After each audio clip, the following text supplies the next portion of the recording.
আজকে আমরা চলে আসলাম চায়ের গ্রামে।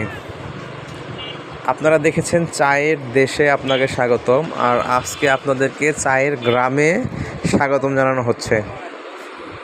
আসলে এই নামটি, আইডিয়াটি অনেক সুন্দর লেগেছে আমার কাছে, এবং আশেপাশে পরিবেশটা অনেক সুন্দর।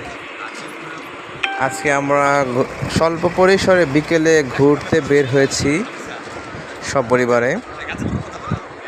মামার এই চায়ের গ্রামের চা খেলাম, আসলে ভালো লাগলো। আর বিকেলটা অনেক সুন্দর ছিল, সারাদিন প্রচুর গরম ছিল, আর এখন খোলামেলা জায়গা, ভালো লাগছে, বাতাস আছে। আর মারিয়াম তো শুধু দুষ্টামি করে দেখছেন। আর এখানে আমরা প্রায় 48 প্রকারের চা পাই। এখন আমরা চা খাবো, মামাকে অর্ডার দেওয়া হয়েছে, আমাদেরকে চা বানাচ্ছে। দেখেন, চা বানানোর